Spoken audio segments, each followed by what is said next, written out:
31번 다음과 같은 취지에서 전개된 운동에 대한 설명으로 옳지 않은 것은. 자, 우리의 운명을 어떻게 개척할까? 정치냐, 외교냐, 산업이냐. 물론 이와 같은 일이 모두 필요하다. 그러나 그 기초가 되고 요건이 가장 급한 일이 되고 가장 먼저 해결할 필요가 있으며 가장 힘있고 필요한 수단은 교육이 아니면 아니 된다. 예. 자, 오늘날 조선인이 세계 문화 민족인으로 남과 어깨를 견주고 우리의 생존을 유지하며 문화 창조 향상을 기도하려면 대학의 설립이 아니고는 방도가 없다. 자, 바로 이것은 1920년대 우파 쪽에서 진행이 된 밀립대학 설립 운동이 되겠습니다. 자, 이 밀립대학 설립 운동은 밀립대학 설립 기성회라는 단체를 중심으로 해서 추진이 되었고요. 이때 1천만이 1원씩 그대로 십시일반씩 해서 이 교육을 고등교육기관인 대학을 설립하자는 뭐 그런 것이 되겠죠. 자, 일제는 2차 조선 교육령으로 인해서 고등교육이 가능해졌기 때문에 이것을 뭐 강제로 뭐 막을 수는 없고 그래서 방해를 하게 됩니다. 먼저 선수를 쳐서 대학을 설립하게 되는데 그게 바로 경성 제국대학을 설립을 하겠다는 관제를 1923년에 발표하고 결국 1924년에 설립이 됨으로써 이제 아무래도 이 운동은 이제 추진력을 좀 잃게 되겠죠. 예. 그러니까 조선 요 시기 이제 조선 총독부예요. 이거랑 좀 비슷한 게 이제 국채 보상 운동 뭐 이런 것과 좀 유사하게 나올 수 있으니까 모금을 하기 때문에. 자, 그럼 하나씩 보도록 하죠. 서울에서 기성인 발기인 총회를 개최하였다. 요거 만든 내용이고요. 예, 밀립대학 설립 기성회. 그 다음에 모금 횡령 혐의를 입은 양기탁의 구속으로 위축이 되었다. 자, 이 정답은 2번인데요. 이 양기탁의 구속으로 위축이 된 것은 국민의 성금으로 나랏빚을 갚자는 국채보상운동과 관련이 되어 있습니다. 당시 이제 대한매일신보 임원진이기도 하며 그 다음에 국채보상운동의 그 기성회의 간사를 맡은 이 양기탁이 그 모금횡령 혐의로 이제 구속을 해서 물론 나중에 이제 이게 무혐의인 것이 밝혀지긴 했지만 이것을 내세워서 이제 위축을 시켜서 방해를 했습니다. 그래서 정답은 2번이고요. 자, 나머지는 맞아요. 1천만이 1원씩.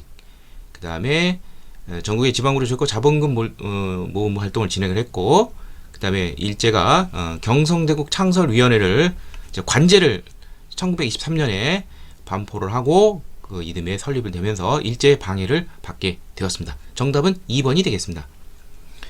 32번 다음 자료와 관련된 의병에 대한 설명으로 오는 것은. 자, 의병 부대를 움직이는 데 가장 중요한 점은 고립을 피하고 일치 단결함에 있다. 따라서 각 도의 의병을 통일하여 둑을 무너뜨리는 기세로 서울에 진공하면 전국토가 우리 손에 들어가 한국 문제 일에서도 유리하게 될 것이다. 바로 서울 진공작전과 관련이 된 바로 정미의병이 되겠습니다. 정미의병은 자, 1907년 7월에 한일 신협약에 체결이 되고 그때 이제 고종이 강제 퇴위당했죠. 그때 부속 각소로 군대가 해산이 되었어요. 그래서 해산된 군인들이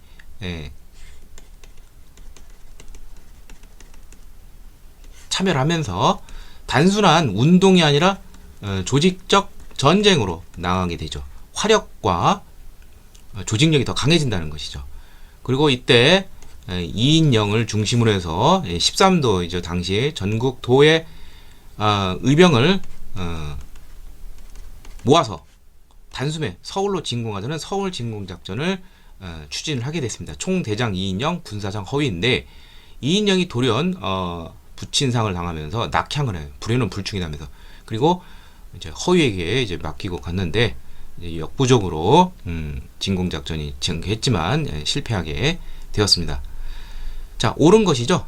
정답은 바로 3번이죠. 해산된 군인의 참여로 당연히 화력과 전투력이 향상이 되었겠죠. 그렇지만 여전히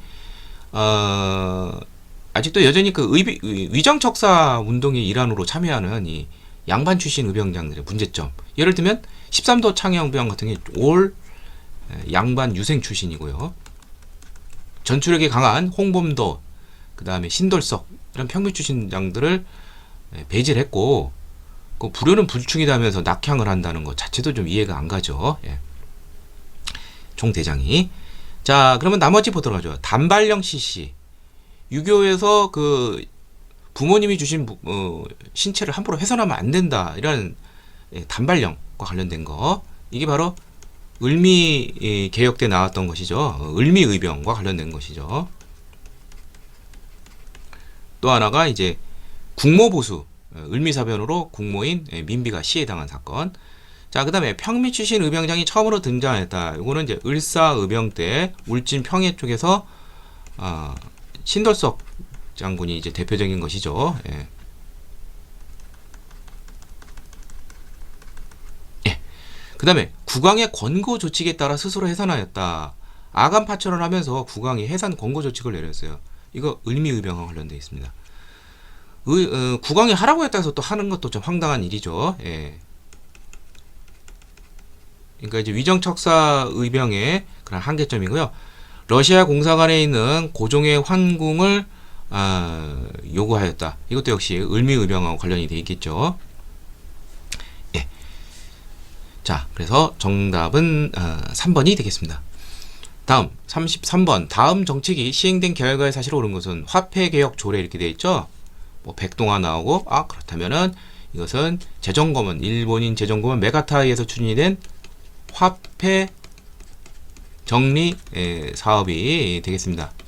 1905년부터 1909년까지 진행이 되었는데요. 제1차 한일협약에 의해서 일본인 메가타가 이 사업을 진두지휘했는데 근대적인 화폐의 유통을 확립한다는 명목으로 이제 기존에 이제 우리 대한제국 시기에 여러 가지 화폐가 있습니다. 여기에는 뭐 예전부터 나오던 뭐 상평통보도 있지만 주된 이제 화폐는 이제 근대식 화폐인 백동화라는 것이 있는데 전한국에서 이제 발행한 것인데 이게 그 원래는 이제 그 이푼 오전에 그러한 명목 가치가 있어요. 근데 이게 그 백동화가 갑을병종으로 나눠가지고 상태가 좋은 거는 이푼 오전을 주지만 그렇지 않은 것은 이것보다 덜 값을 매겨주고 병종 같은 경우에는 아예 값을 쳐주지도 않습니다. 예. 그리고 일본 제1은행, 일본 법정은행인 제1은행이 법정은행으로 이제 대한제국에도 이제 적용이 되는 중앙은행 기능을 하게 되는 것이죠. 자, 그럼 결국 이렇게 어떻게 되느냐? 기존에 이제 화폐 새롭게 확립이 된 그 화폐를 가지고 있지 않는 데들, 뭐 상평통보라든지 뭐 질이 안 좋은 백동화 된다들 이거 다 쫄딱 망하게 되는 것이죠. 그래서 이제 우리 기존의 화폐를 가지고 있었던 우리나라의 어떤 상공업자들이 몰락하게 되죠. 자, 그럼 하나씩 보도록 하죠. 동양척식 주식회가 설립이 되었다. 동양척식 주식회사는 일종의 토지와 관련된 회사예요. 그러니까 일본이 이제 토지를 이제 조선의 대한제국에서 이제 취득을 했으면 여기서 이제 개발을 하고 일본 이민들을 받아들입니다. 토지를 받아서 넘겨주는 것이죠. 화폐가 아니라 토지와 관련된 것이고요. 자, 그 다음에 일단 말이 안 되는 것부터 한번 살펴보죠. 국내 상공업자들의 화폐 자산이 증가했다. 아니죠. 화폐를 정리하느라가 일단 다 쓸어가는 거니까 흡수가 되니까 화폐 자산이 증가할 수가 없죠. 그 다음에 조선은행이 국고 출납 의무를 맡게 되었다. 중앙은행을 담당하는 것이 조선은행이 아니라 일본 제1은행이 됩니다. 그러니까 이것도 역시 틀렸고. 자, 화폐가 없으니까 그러면 결국 어떻게 되느냐. 일본 법정화폐인 중앙은행과 관련된 것이 되니까 역할을 하게 되니까 일본서부터 화폐가 필요하겠죠. 그런데 여기 뭐라고 되어 있냐면 일본부터 차관 도입이 늘어나지 감소하지는 않겠죠. 예. 그래서 결국 그 차관이 들어오면서 그러면 결국 국채가 되니까 나중에 국채보상운동으로까지 연결이 되죠. 정답은 2번이 되겠고 일시적으로 유통화폐가 전부 정리가 되는 과정이니까 시중에 돈이 도는 것이 아니라 싹 흡수가 되겠죠. 예. 다시 재확립이 되는 것이죠. 예. 자, 그래서 정답은 2번이 되겠습니다. 34번 다음 자료와 관련된 운동에 대한 설명으로 옳지 않은 것은. 자, 여기 보면은 도별 모금액이 되어 있는데 국채 1300만 원 이것만 나와도 이것은 국채 보상 운동이다. 이렇게 우리가 쉽게 알 수가 있습니다. 1907년에 시작이 됐는데 아까 말한 이제 국내에 이제 화폐가 없고 그러니까 이제 차관 도입이 있게 되죠. 그럼 나랏빚이 이제 늘게 되죠. 그래서 나랏빚이 일본으로부터 이제 징기 1,300만 원이나 돼요. 이것을 국민의 성금으로 이제 해결하자. 그래서 대구에서 김광재, 서상돈 등이 운영하는 광문사라는 이 상해사부터 이제 시작을 했습니다. 이 모금 운동이. 그래서 여기서 시작해서 전국으로 확산이 되는데 전국으로 확산이 됐을 때는 이거와 관련된 조직적 단체가 바로 국채보상 기성회가 있겠고 아까 그 양기탁 얘기 나왔었죠. 대한매일신보와 무척 연관이 있습니다. 왜냐면 대한매일신보는 바로 양기탁, 배델 같이 이제 협력해서 세운 신문이기 때문에 그리고 대한매일신보에도 여러 언론들이 거의 모든 언론들이 다 이 국채보상운동을 알리고 후원하게 되었고요. 실제 사람들은 남자들 같은 경우에는 뭐 금연, 뭐 금주, 여자 같은 경우에는 이제 무슨 금가락지라든지 이런 뭐 폐물, 뭐 보물, 뭐 이런 것 등을 이제 기증을 갖다 주면서 이런 것 등을 이제 모으게 된 것이죠.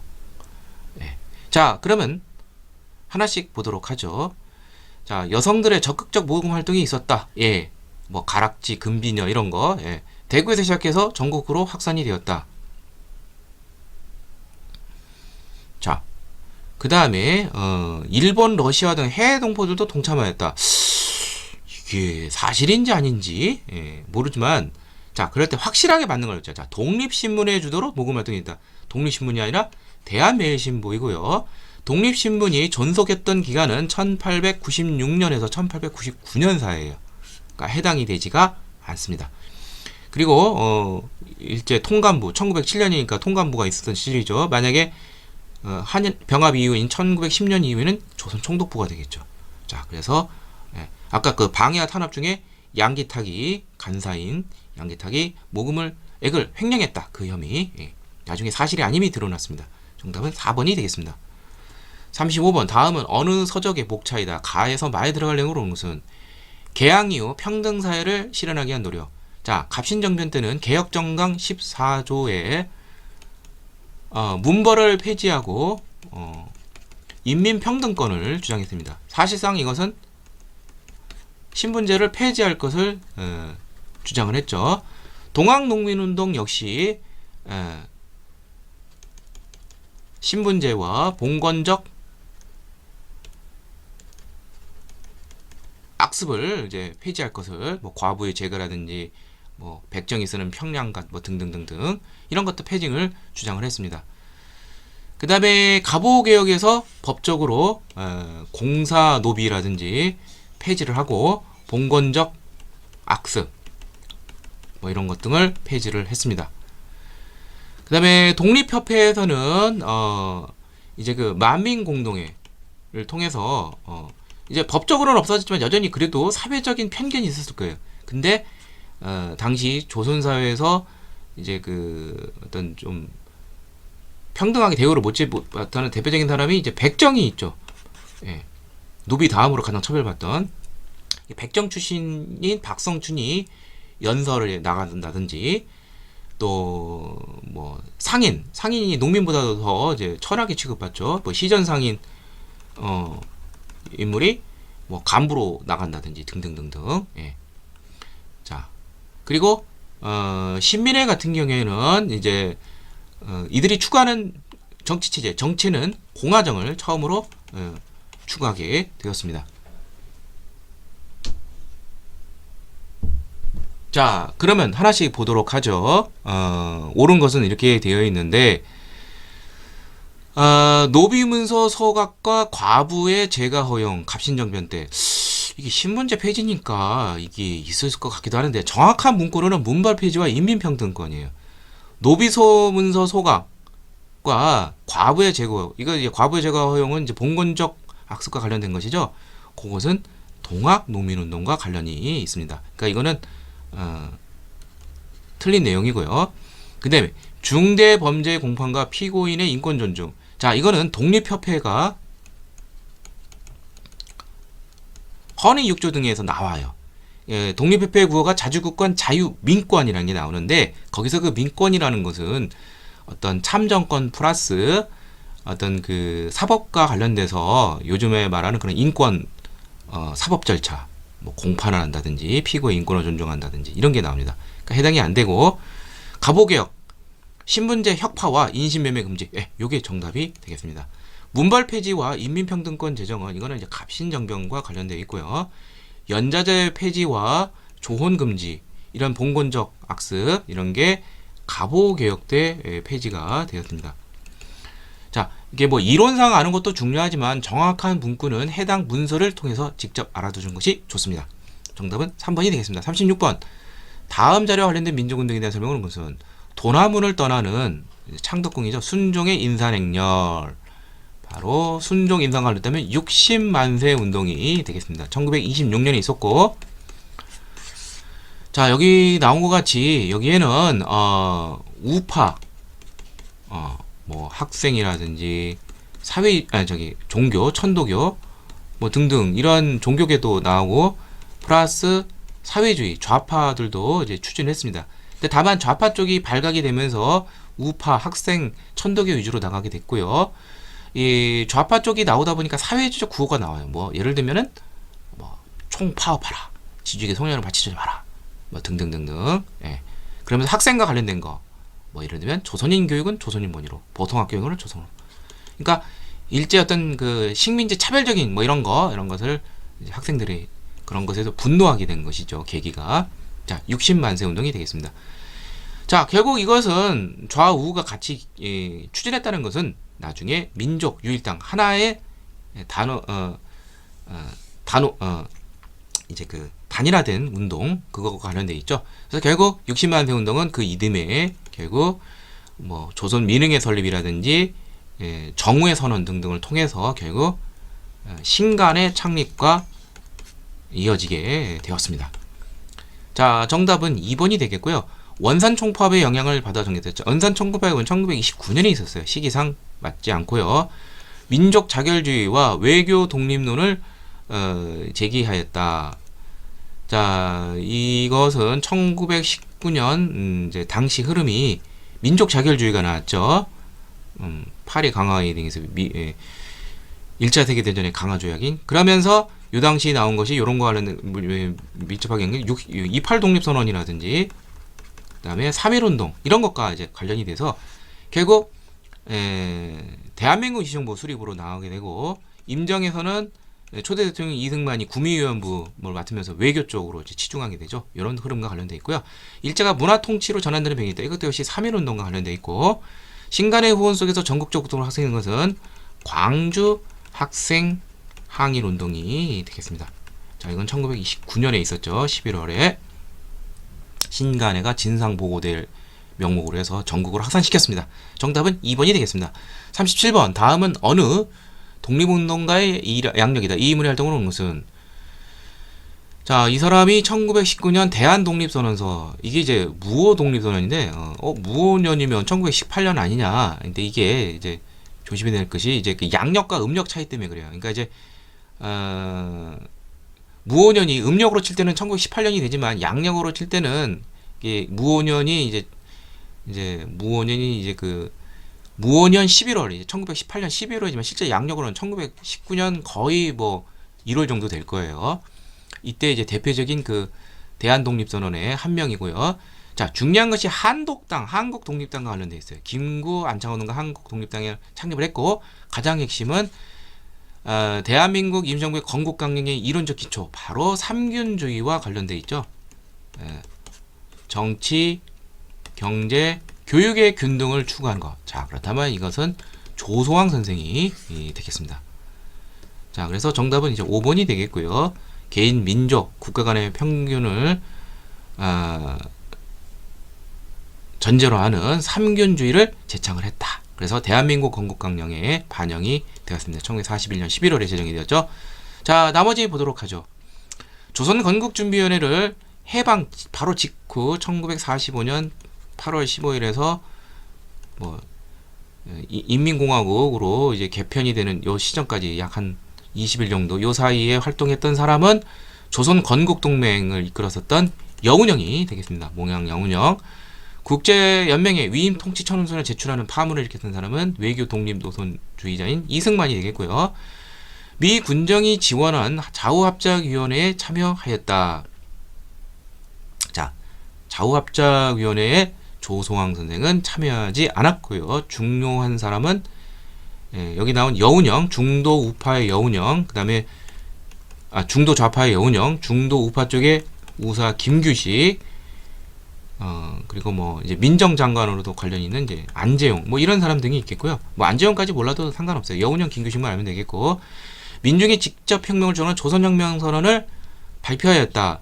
조선혁명선언을 작성한 사람은 민족주의 역사학자 신채호 선생이 되고, 의열단 강령이 되는 것이죠. 예. 자, 그래서 정답은 이제 5번이 되겠습니다. 다음 38번. 다음은 어느 지역에 관한 기록이다.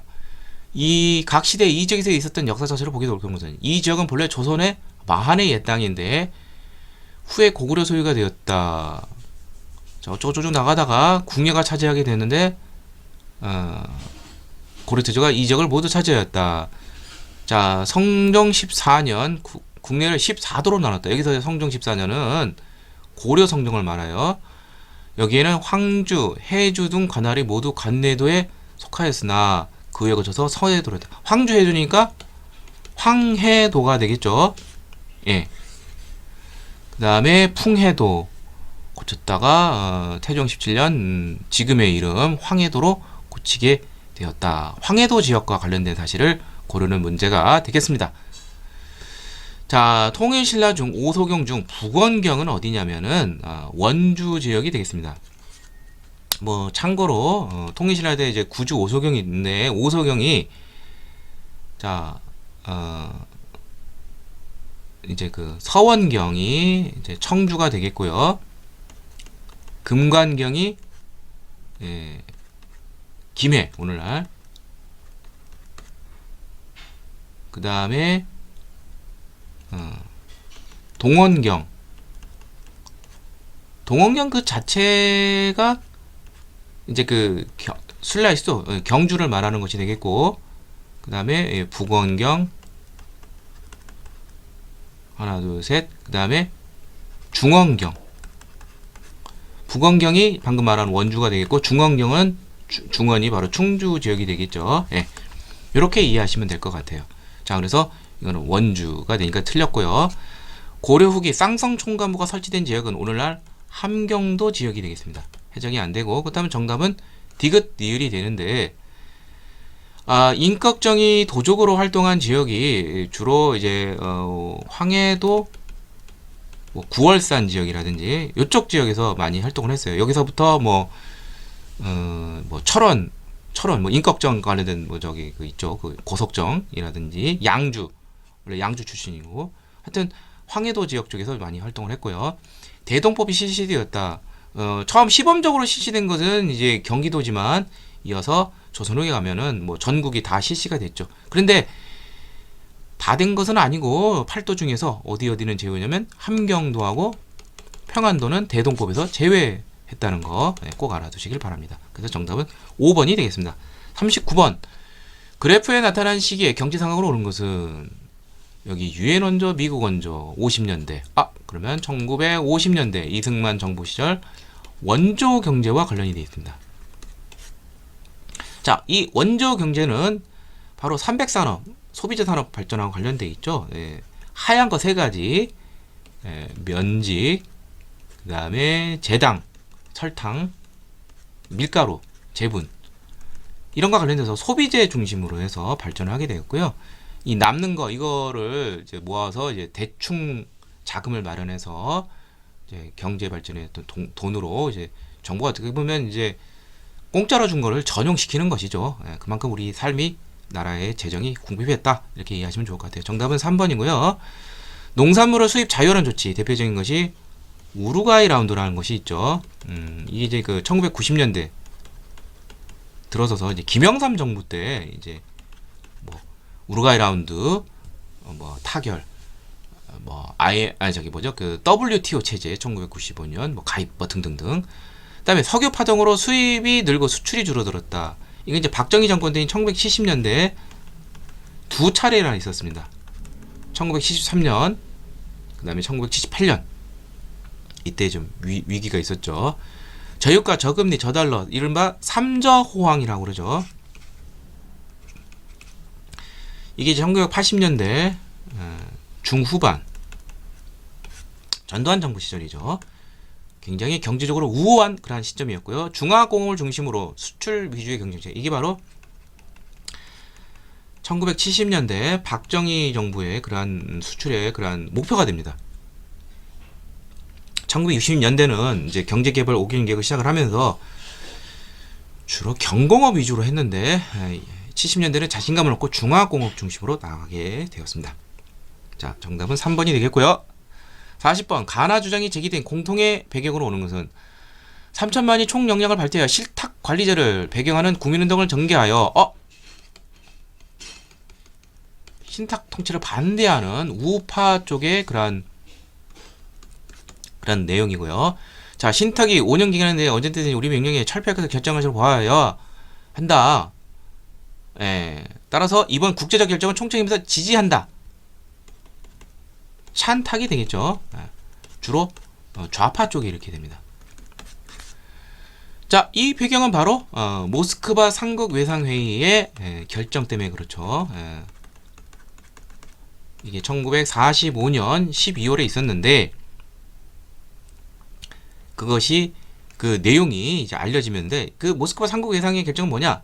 첫째가 한국의 임시정부를 수립을 한다. 이를 위해서 미소가 협의라는 미소 공의가 열린다.